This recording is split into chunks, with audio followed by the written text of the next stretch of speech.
안녕하세요. 이혼에 성공하고 혼자 살고 있는 평범한 싱글맘이에요. 사람 욕심이라는 게 끝이 없다는 말 들어보셨나요? 어릴 때부터 할머니께 그런 말을 종종 듣고는 했어요. 할머니께서는 그런 인간들하고는 아예 상종을 하지 않아야 사는 게 편해진다고 하시더군요. 하지만 살면서 그처럼 욕심 많은 인간을 만나본 적이 없어서 그런지 그 말을 얼마 전까지는 실감하지 못했었죠. 그리고 이혼을 하면서 그런 인간의 바닥까지 본 것 같은 기분이 들었고 이렇게 사연글을 쓰게 됐네요. 저는 부동산을 가진 아버지의 외동딸로 태어났고 커서는 아버지의 부동산을 관리하는 일을 시작했어요. 남편은 우연히 만났지만 여러모로 대화가 통해서 결혼을 하게 됐고요. 남편은 연애 시절엔 굉장히 잘해줬지만 결혼하면 남의 편이라는 말이 맞긴 하더군요. 모든 일에 자기 부모님을 최우선으로 두길 바라더라고요. 그 마음을 이해하지 못하는 건 아니에요. 사람 마음이야 다 비슷하잖아요. 아마 저도 마찬가지일 거고요. 그때와 같은 일이 벌어진다면 저 역시 저희 부모님을 최우선으로 두고 싶을 테니까요. 무슨 일이냐고요? 결혼 3년 차에 시부가 암에 걸리셨거든요. 이미 진행되고 있는 상황이었기에 솔직히 상태가 좋은 건 아니었어요.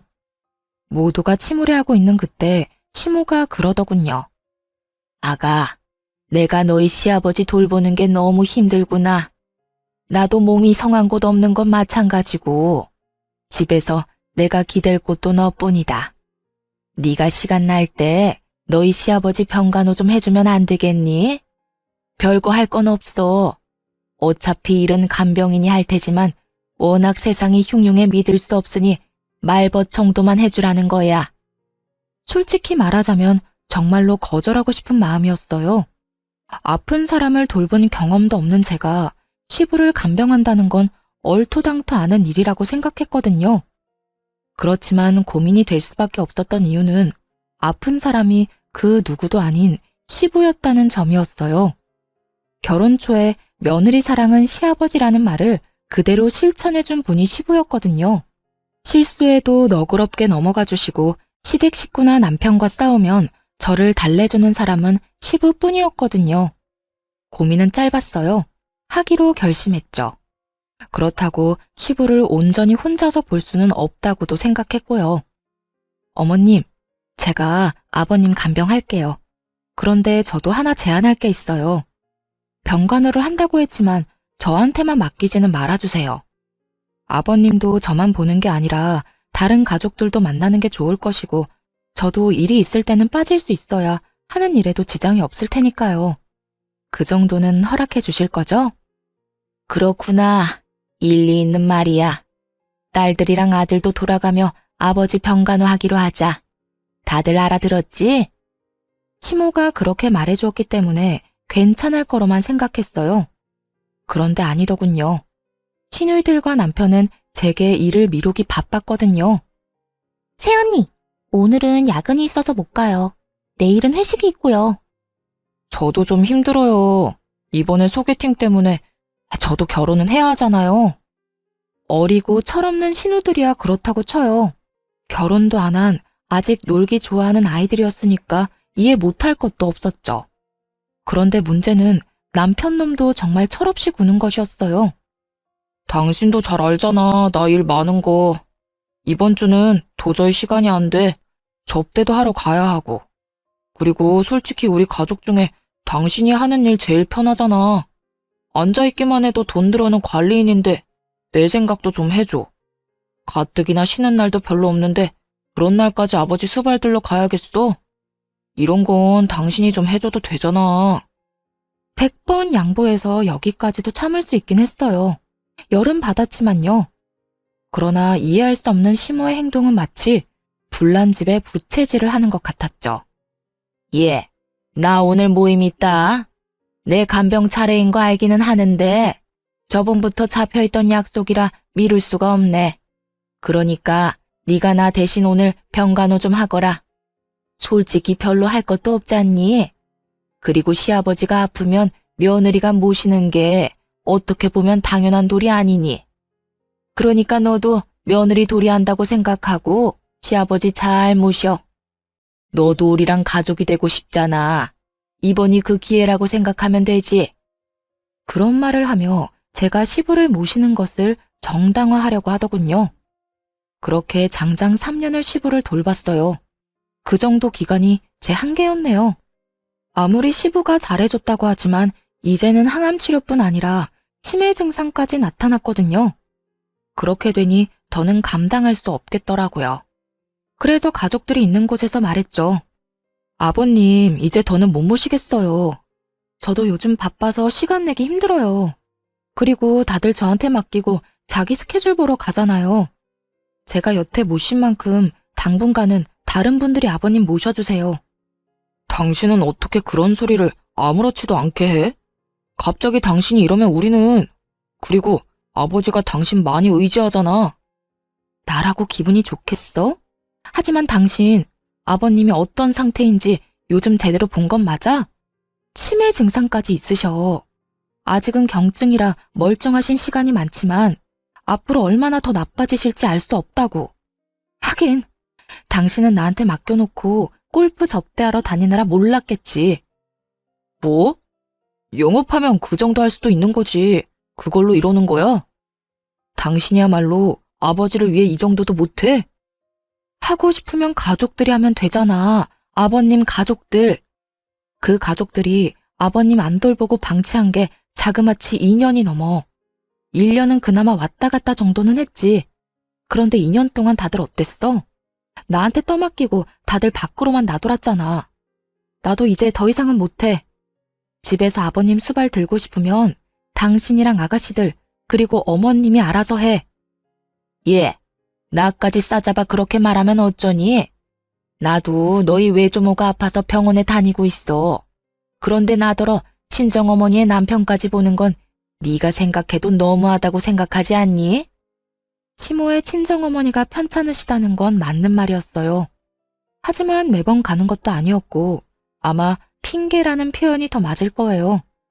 어떤 정신 나간 인간이 병원 수발들러 가는데 높은 구두에 치마, 향수에 화장까지 풀 세팅하고 가나요? 수발들려면 편한 옷이 최고인데. 새언니, 우리도 마찬가지예요. 저희 직장에서 일도 많고 쉬고 싶은 것도 있고 약속도 많아서 시간을 내고 싶어도 시간이 안 나는걸요? 언니가 좀만 더 아버지 돌봐주시면... 언제까지요? 대체 언제까지 저 혼자 아버님 수발 들어야 하는데요? 애초에 제가 병간호하겠다고 한 조건은 가족들 모두 함께 아버님 돌보는 거였어요. 그런데 지금 어떻죠? 저 혼자만 일주일 내내 보고 있잖아요. 아, 그래서 열받았다고? 상황이 이렇게 됐으니 당신이 어느 정도 희생은 해야 할 거 아니야. 여기 다 바쁜 사람들밖에 없는데. 희생이라고 했나요? 진짜 열받더라고요. 아니, 저는 뭐 일 안 하고 쉬는 사람인가요? 저도 건물 관리하려면 생각보다 바빴거든요. 남편은 제가 앉아서 돈이나 받으면 끝인 관리인이라고 생각한 모양인데 그거야말로 틀린 생각이죠. 언젠가는 아버지 부동산을 다 물려받을 테고 그걸 관리하는 법을 아버지에게 배우면서 일하고 있는 것과도 같았거든요. 열받아서 욕이라도 하려다가 좋은 생각이 났어요. 시부 병수발 초창기에 시부가 해준 이야기가 있었거든요. 그걸 이용하면 이 시댁이 뒤집어지는 꼴을 제대로 볼 수 있겠다 싶었죠. 그래? 알았어. 그럼 내가 계속 아버님 수발 들게. 기회를 주려고 해도 제 발로 차버리는데 어쩔 수 없는 거 아니겠어? 이렇게 이야기하니 시모가 의아한 눈으로 제게 물었어요. 기회라니, 그게 무슨 말이냐? 네, 아버님이 초반에 제가 수발드는 거 보시더니 고맙다고 사망보험은 수령인을 제 이름으로 해주고 싶다고 하셨거든요. 괜찮다고 말씀드렸더니 앞으로 당신 돌보는 사람에게 주시겠다고 하셨어요. 뭐? 그래서 너는 뭐라고 했는데? 제가 며느리이긴 하지만 피가 섞인 가족도 아니고 배우자도 아니잖아요. 그래서 부담스러워서 받지 않으려고 했는데 이러면 어쩔 수 없죠. 제가 아버님 옆에서 계속 눈도장 찍는 수밖에요. 이 말을 듣더니 시모와 신우들의 눈이 휘둥그레지더군요. 그러고는 순식간에 몸을 숙이며 말하더라고요. 예, 그런 일이 있었으면 미리 말했어야지. 앞으로는 네가 아버지 찾아오지 않아도 된다. 우리가 알아서 할게. 그래, 요즘 우리가 좀 무심하긴 했어. 앞으로는 예미가 아버지 옆에 꼭 붙어 있으마. 시모가 그렇게 말하자 신우들이 옆에서 아우성쳤어요. 엄마, 새치기 하는 게 어딨어. 우리도 아버지 볼 거야. 날짜 정해서 똑같은 시간만큼 보도록 해. 그거 아니면 절대 안 된다고. 일단 주말은 다 빼서 나 줘요. 나는 일하느라 바쁘잖아. 어머니랑 동생들은 일도 안 하는데 주말까지 붙어 있을 이유가 어딨어? 그러니까 무조건 주말은 빼줘야 해요. 네 동생들도 평일에는 일하지 않니? 그러니까 주말을 너희 셋이서 나누고 평일에는 내가 너희 아버지한테 가 있으마. 와이프가 있어야 마음이 안정되지.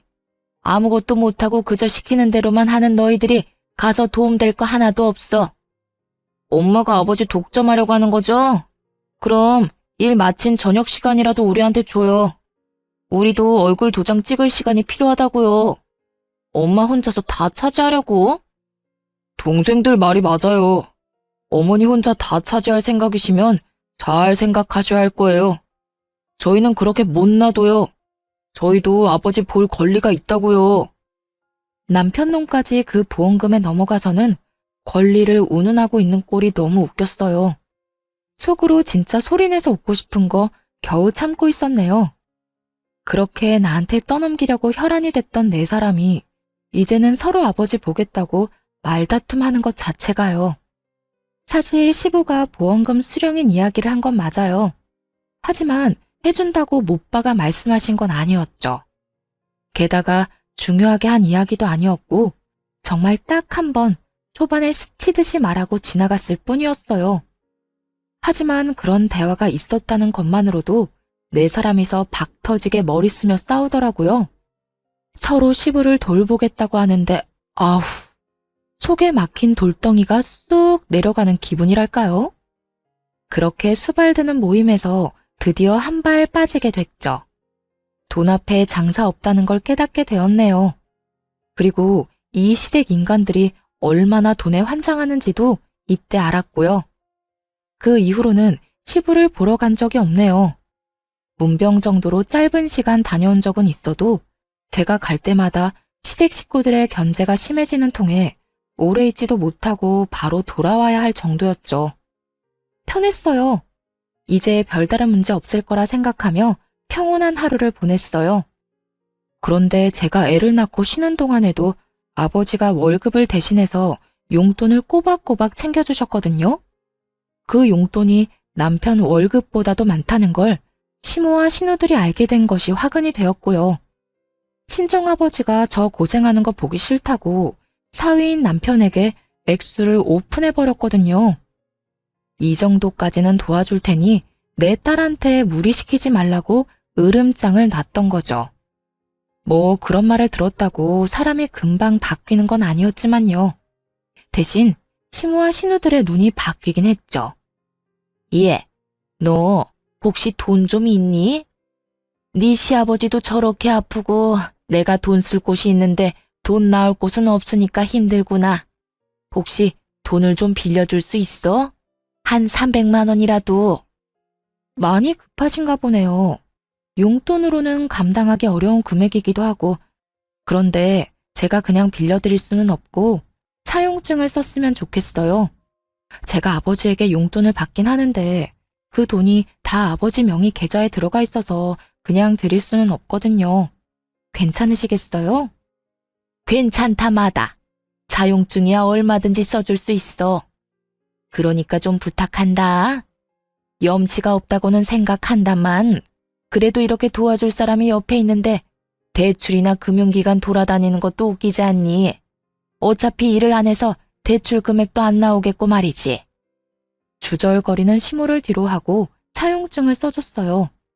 그런데 그 뒤로는 신우들도 와서 돈을 빌려가더군요. 웃긴 건 갚을 생각은 않고 계속 빌려만 가더라고요. 마치 ATM에서 돈 꺼내 가듯이 말이죠. 처음에는 별말 안 했어요.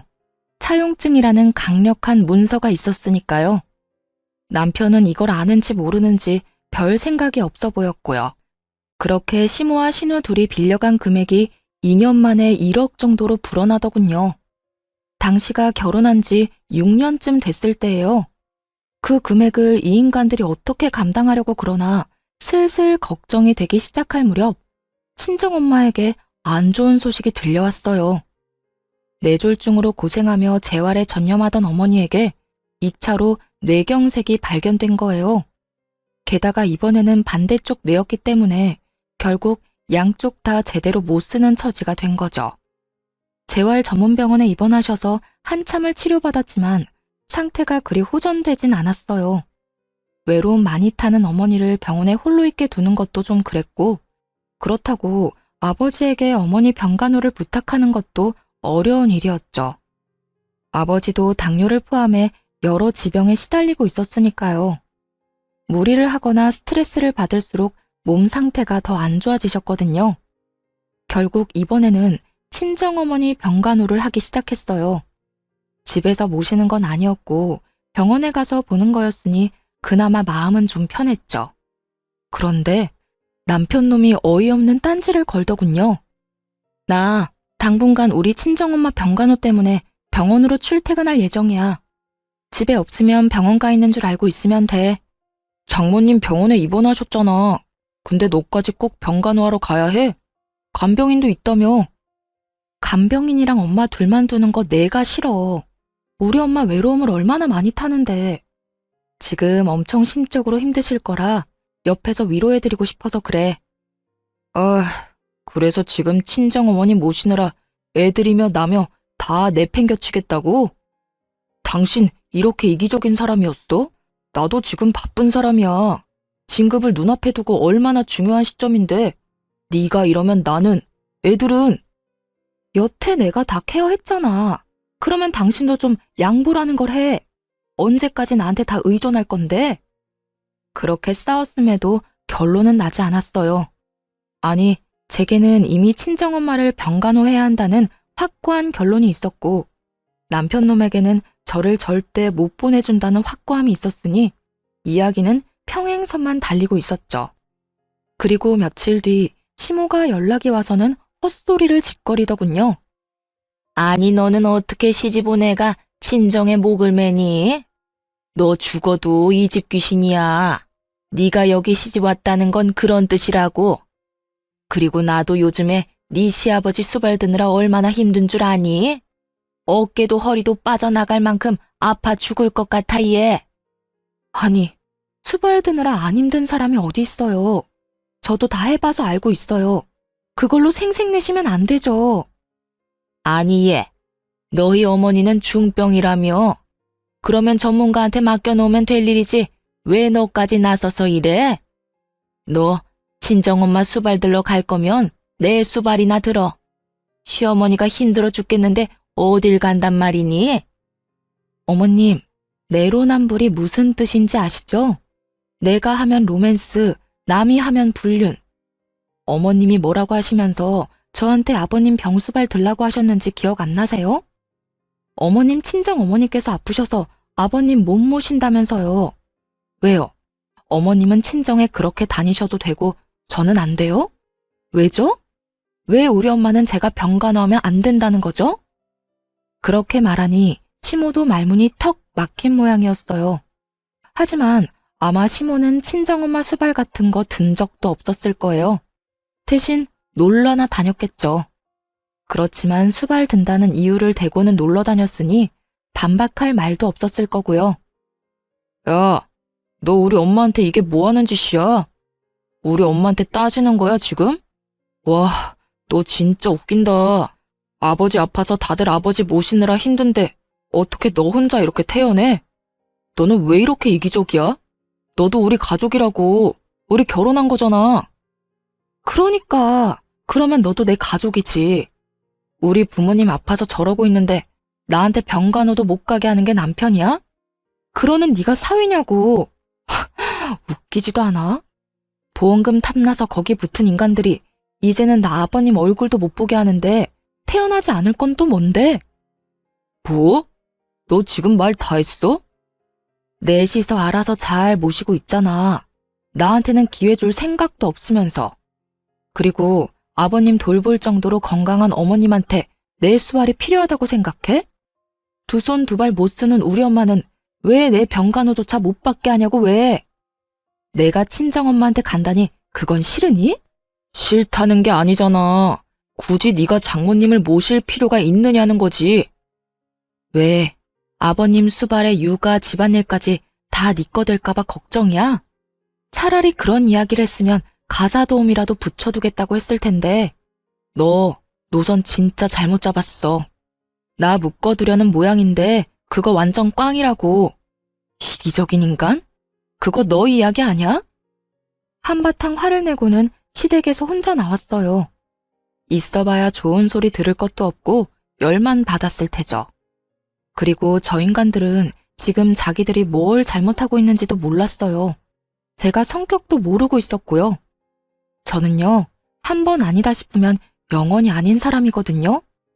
인내심이 많은 것은 착해서가 아니라 한 번 결정하면 인연을 확 끝내버리기 때문에 기회를 여러 번 주는 것이라는 걸 저것들이 모르고 있었다는 거죠. 그래서 이참에 끝을 내주기로 했어요. 그 길로 친정엄마가 입원한 병원으로 갔고 외박계를 신청했죠. 이미 급성기는 지나셔서 외출 정도는 가능한 상태였지만 혹시나 모르니 능력 있는 간병인까지 한 명 고용해서 집으로 모셨어요. 그리고 안방에 친정엄마를 모시고 방에 있던 남편 물건은 모조리 작은 방으로 다 던져버렸네요. 저녁에 남편이 집에 오더니 그 상황을 보고 경악을 금치 못하더군요. 그러면서 저를 작은 방으로 끌고 오더니 문을 닫고 한바탕 소리를 질러댔어요. 당신 설마 장모님 여기까지 모셔온 거야? 도대체 무슨 생각인데 왜 이렇게까지 해? 병원 가지 말라고 한 게 그렇게 화날 일이었어? 그래서 나 보란 듯이 이런 짓 한 거야? 내 집에 내 어머니 모시는데 당신이 왜 난리야? 그리고 우리 엄마면 네 엄마도 되는 거 아니야? 언제는 가족이 되는 게 그런 거라며. 그런 이유로 나한테 아버님 수발 들도록 맡겨놓고 이제 와서 우리 엄마는 안 된다? 걱정 마. 너한테 병간호하라고 안 할 테니까. 하더라도 내가 해. 그런 문제가 아니잖아. 어머님이 여기 와 있으면 내가 불편해. 내가 편하게 쉴 수가 없다고. 당신 진짜 나 화내는 거 보려고 이러는 거야? 내가 당신한테 화 좀 냈다고? 이거 보복성이지? 보기 싫으면 네가 나가면 되지. 나 안 나가. 당신이 나가서 살던 뭘 하던. 그러니까 나는 내 할 일 하고 당신은 당신 할 일 하면 되는 간단한 상황이라는 거지. 와, 내가 이 집 주인인데 왜 내가 나가는 건데? 나는 못 나가. 만약 나 쫓아내면 우리 이혼하는 거야? 나 이런 식으로는 못 산다고. 당신 돈 많다고 눈에 뵈는 게 없나 본데 이건 분명히 당신한테 유책 사유가 있는 거거든? 유책 사유? 웃기고 있네. 야, 네가 한 짓을 생각해봐. 네가 한 짓이 내가 한 짓보다 더하면 더했지 덜하진 않을걸? 그래, 너 맘대로 해. 이혼을 하자면 하고. 근데 미리 말하는데 난 이혼함과 동시에 모든 걸 원상태로 돌릴 거야. 그거 잘 알고 하라고. 무슨 뜻인지 제대로 이해를 한 건지는 모르겠지만 그렇다고 더 자세히 가르쳐줄 생각도 없었어요. 자기가 알아서 하겠죠. 남편 놈은 진짜로 열이 받았는지 변호사를 통해 이혼 소송을 진행하겠다는 연락이 왔더라고요. 내심 재산 분할하면 이 집에 대한 권리며 여러 가지를 자기한테 유리하게 진행할 수 있을 거라 생각한 모양인데 어림없죠. 저도 그냥 당하고만 있을 사람은 아니었거든요. 소장을 받은 그날 변호사를 고용해 본격적인 이혼 소송을 진행하기로 했어요. 그리고 그날 저녁 집으로 들어온 남편에게 말했죠. 오늘 짐 싸서 나가. 미쳤어? 여기 내 집이야. 내가 이 집 살 때 5천만 원 낸 건 기억도 안 나나 봐. 집값에 비해 워낙 작은 금액이라 기억도 안 났지만 웃으며 말했죠. 그거? 그 5천만 원 가지고 지금 집에 대한 소유권을 주장하려는 거야? 근데 어쩌나? 내가 그렇게 인정해주고 싶어도 일단 계산이 끝나지 않으면 인정해 줄 수가 없거든. 그 말과 동시에 시모와 신우가 빌려간 돈에 대한 차용증을 남편 앞에 뿌려줬어요. 바닥에 떨어지는 서류들을 보며 남편 놈은 처음에는 이게 뭔가 하고 쳐다보더군요. 그리고 이내 그것이 차용증이라는 걸 알아보더라고요. 그리고 그 돈을 빌린 사람이 자신의 어머니와 두 동생들이라는 것도 알게 됐죠. 그거 당신 어머님이랑 당신 동생들이 나한테 빌린 돈이야.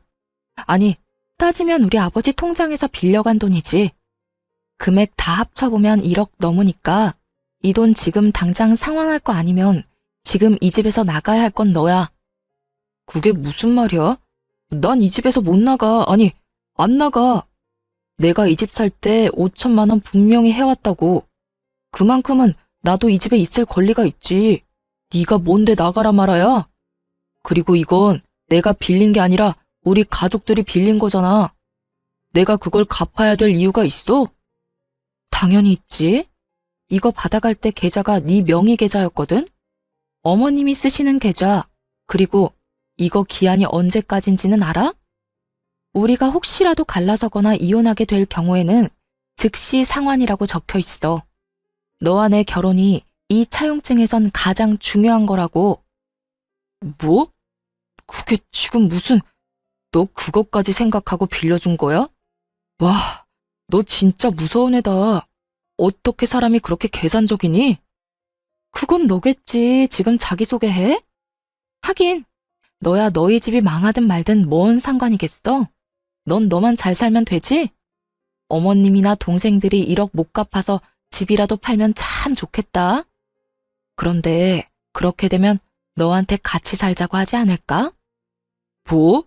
너 진짜 그렇게까지 해야겠어? 그렇게까지 해서 돈 받아낼 생각인 거야? 당연한 거 아니야? 이혼하면 나 그 돈 다 회수할 건데. 만약 못 돌려줄 거면 이 집이라도 나한테 줘야 원금이라도 줄 거 아니야. 아니면 이 집에 대한 5천만 원 주장하고 1억을 다 갚으려고? 난 뭐 그것도 괜찮아. 1억이 어디서 나오느냐가 너한테 문제지 나한테 문제겠어? 남편 놈은 얼굴이 시뻘개져서는 이게 도대체 무슨 말이냐며 난리를 치더군요. 남편 놈이 화를 내거나 말거나 짜증을 내거나 말거나 남편 짐부터 다 꺼냈어요. 그리고 거실에 차곡차곡, 아니 내팽개쳤죠. 남편은 그런 건 관심도 없는지 차용증부터 확인하더군요. 그게 진짜인지 확인하고 싶었던 모양이에요. 아니 그런데 설마 가짜를 들이밀었겠어요? 물론 원본이 아니라 사본이긴 했죠. 원본을 보여줬다가 무슨 일이 일어날 줄 모르니까요. 남편 놈은 거기에 찍힌 시모와 신우의 도장, 그리고 사인까지 확인한 뒤에야 정말로 당황하기 시작하더군요. 그러더니 황급히 주머니를 뒤져 시모에게 전화를 걸더라고요. 엄마 왜 우리 와이프한테 돈을 빌렸어? 그것도 다 합쳐보니까 1억이나 되잖아. 1억? 무슨 소리니? 나는 그만큼 많이 안 빌렸어. 내가 빌린 건 한 3천만 원인가 4천만 원인가 그 정도밖에 안 되는데 무슨 1억이니? 엄마뿐만이 아니라 동생들도 와이프한테 돈을 빌렸던데 세 사람이 우리 와이프한테 빌린 돈이 자그마치 1억이야 1억. 이 돈 어떻게 할 거야?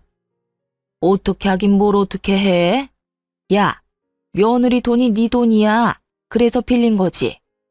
너희가 이혼 안 하고 잘 살기만 하면 안 갚아도 되는 돈이잖아. 나 죽으면 내가 사는 집으로 대신해서 갚든지. 어차피 이거 다 너한테 유산으로 내려갈 거잖니. 엄마는 그렇게 어렵게 생각 안 해. 왜? 네 마누라가 그 돈 갚으래? 아 진짜 엄마는 내 인생에 도움이 하나도 안 돼. 그렇게 돈을 빌리면 어떡하냐고. 동생들도 마찬가지야. 엄마가 돈 빌리니까 동생들도 돈 빌렸겠지. 그럴 땐 엄마가 따끔하게 얘기해야 되는 거 아니야? 왜 남의 돈을 자기 돈처럼 빌렸어? 왜 나한테 화를 내고 난리니? 아니, 무슨 일인데? 무슨 일 때문에 지금 그거 가지고 전화해서 엄마한테 이러는 건데? 나 지금 집 뺏기게 생겼어. 나 이 집 5천만 원이나 주고 그나마 지분을 가지고 있었는데 그거 다 뺏기게 생겼다고. 지금 빈털터리로 쫓겨나게 생겼어. 아니, 빚만 5천만 원 생긴 거라고. 아니, 네가 왜 쫓겨나? 너 며느리랑 싸웠니? 그래서 그래? 그것 때문에 며느리가 너 보고 집 나가래? 내가 이혼하자고 했어. 장모님 모시고 집에서 산다는데 난 그거 싫다고 장모님 데리고 오면 집 나가겠다고 했지. 그리고 이혼할 거라고도 얘기했고.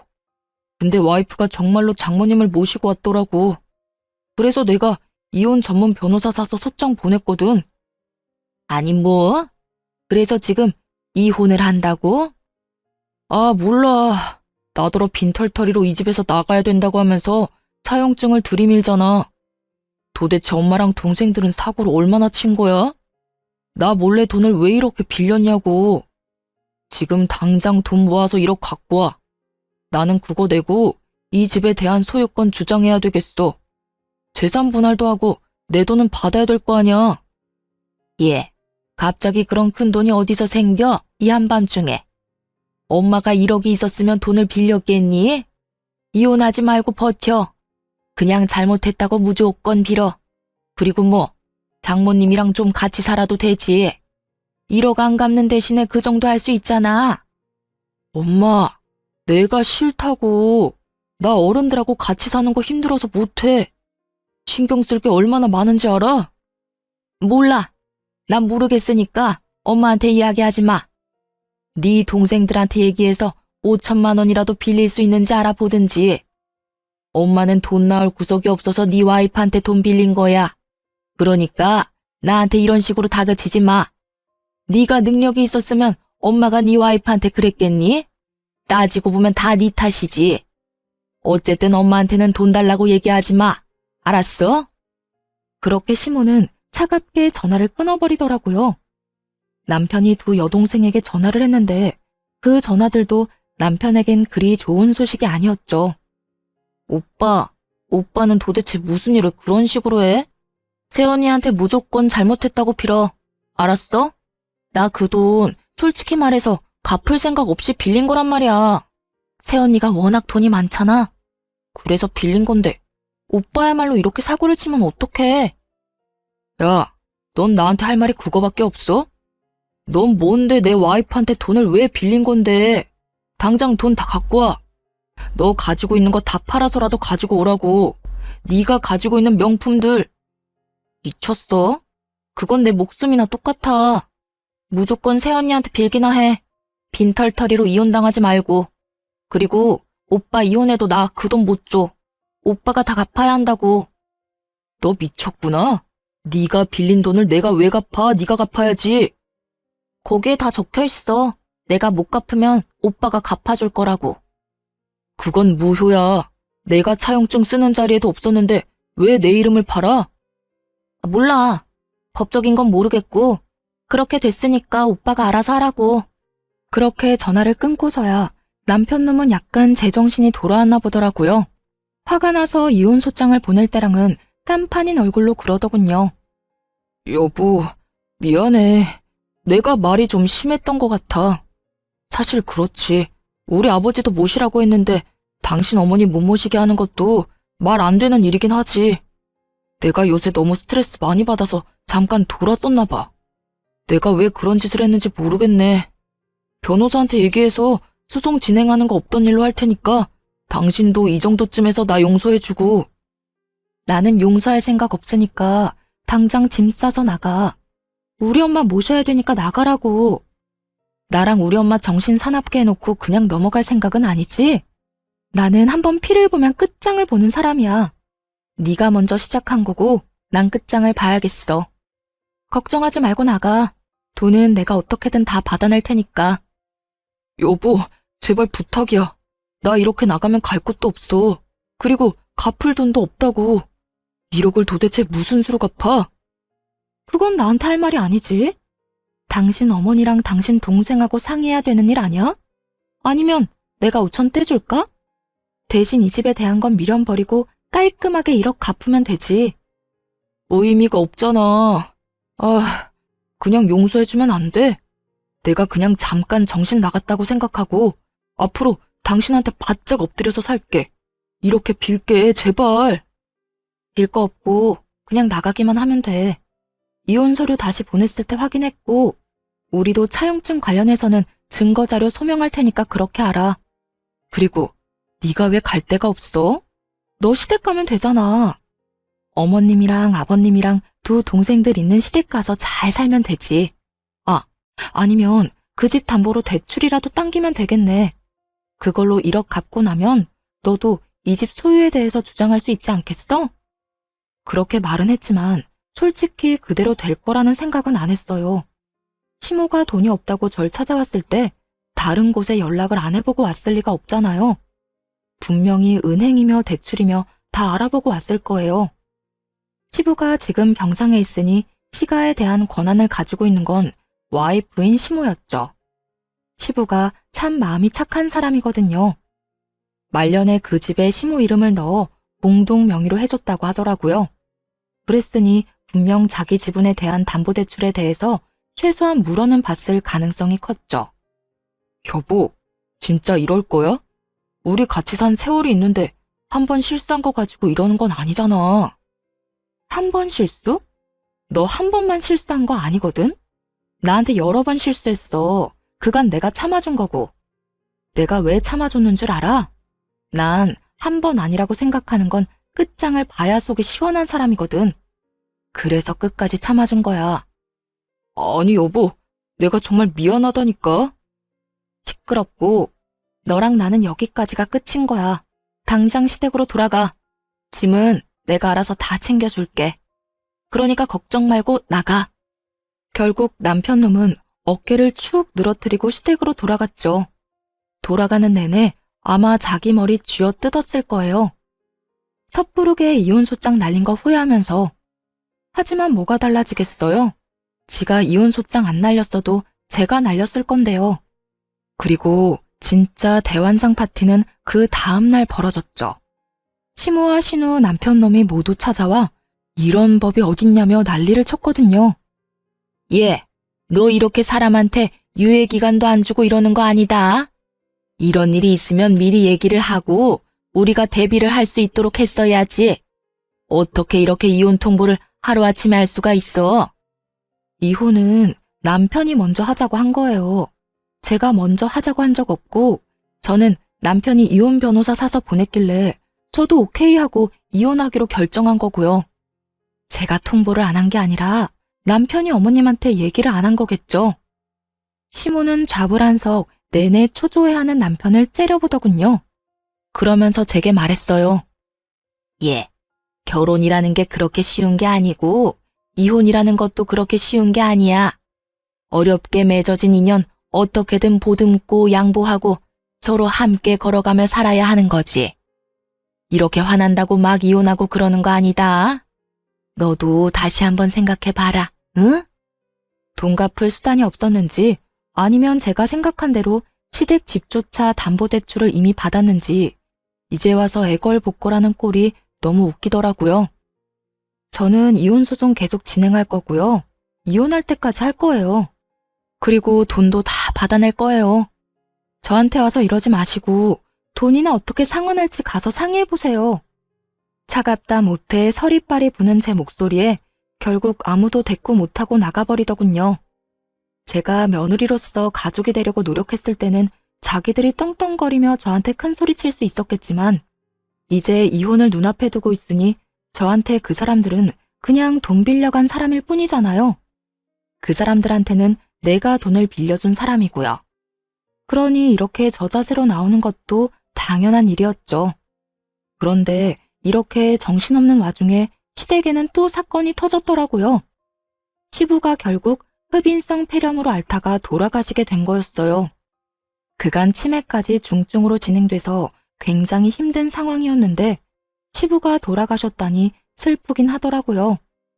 게다가 시부는 돌아가실 때까지 워낙 아프셔서 평생 모으신 돈을 치료비로 끌어다 쓰신 걸로 알아요. 그래서 이렇다 할 재산도 없고 시모가 살고 있는 집이 전부라고 알고 있었거든요. 그런데 그 와중에 시모와 신우들은 시부의 사망보험금에만 다들 정신이 팔려있더군요. 하긴 그게 나오면 저한테 1억 갚고 집에 관해서도 주장할 수 있으니까요. 뭐 그렇다 하더라도 저야 위자료를 청구하면 되기에 별로 큰 문제는 되지 않았지만요. 그런데 정말 그들에게 경악스러울 법한 상황이 발생했어요. 저도 이런 상황이 생길 거라고는 꿈에도 상상조차 못했네요. 야, 너 이게 어떻게 된 일이니? 왜 우리 남편 사망보험금 수령인이 너 이름으로 돼 있는 거야? 그 이야기를 듣는데 깜짝 놀랐어요.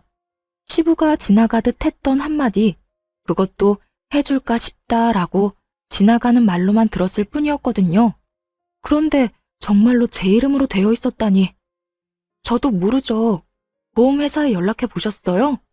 보험사를 이야기하자 시모의 눈에 띄게 당당하던 기색이 줄어들더군요. 뭔가 있다 싶었어요.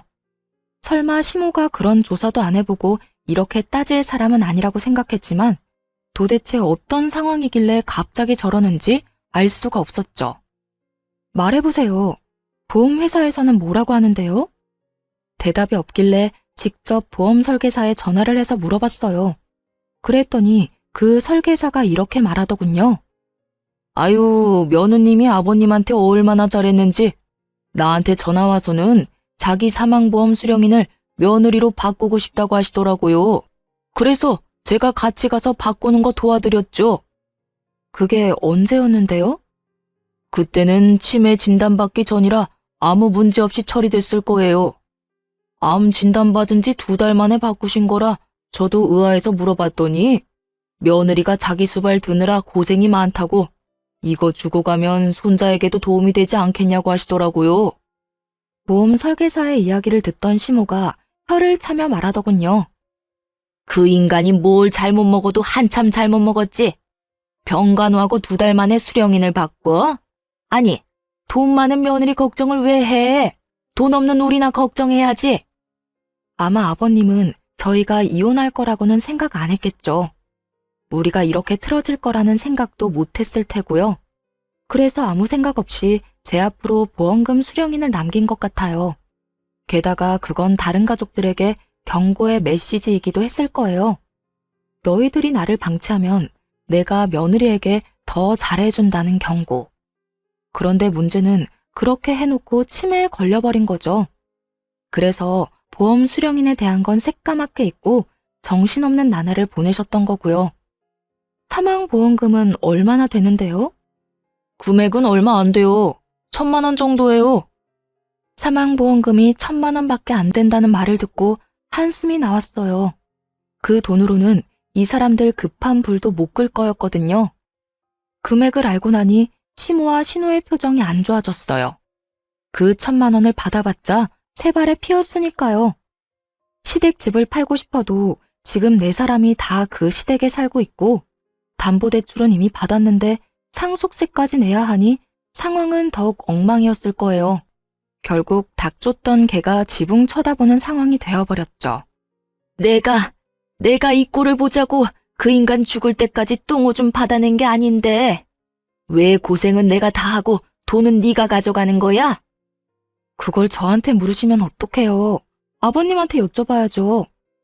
당신이 우리 아버지 꼬셔서 보험금 수령인 당신 앞으로 해달라고 한 거 아니야? 그 1,000만 원 때문에? 우리 집 돈 많거든? 어이가 없어서. 아니 그리고 어차피 아버님이 이거 주신 것도 금액이 얼마 안 되니까 나한테 남긴 거겠지. 이걸로 애들 학교 보낼 때 보태라고. 난 그렇게 할 생각이니까 다른 할 말 없으면 가보세요. 다 알아보고 왜 여기 와서 난리야? 아, 우리 진짜 완전 망했어. 너 하나 때문에 이게 지금 무슨 꼴이니? 어떻게 책임질 거야? 네가 멋대로 이혼하는 바람에 이렇게 됐잖니? 네가 다 책임지라고. 남자가 돼서 그거 하나 못 참고 이혼을 이야기해? 그러는 엄마는요. 와이프가 장모님 수발 든다는데 왜 말렸는데요? 엄마가 그거 말리는 바람에 와이프가 더 화난 거잖아요. 그것 때문에 집에 장모님 모시고 온 거고. 거기서 왜 그딴 소리를 했는데요? 세 사람이 악에 받쳐 자기들끼리 치고받고 아주 난리가 났더군요. 결국 아무것도 얻지 못하고 떠나는 그들을 보며 그들이 떠난 후 진짜 박장대소했네요. 와, 진짜 아버님께 감사하더라고요. 그 돈은 아버님 손주에게 그대로 물려주려고 생각했죠.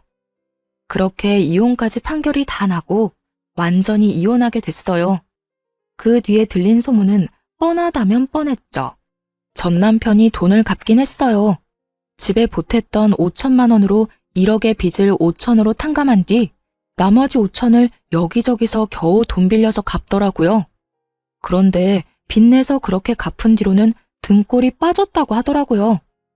5천만 원, 어떻게 보면 큰 돈은 아닌데 시모가 빌린 대출도 있잖아요. 그것도 갚아야 되는 거예요.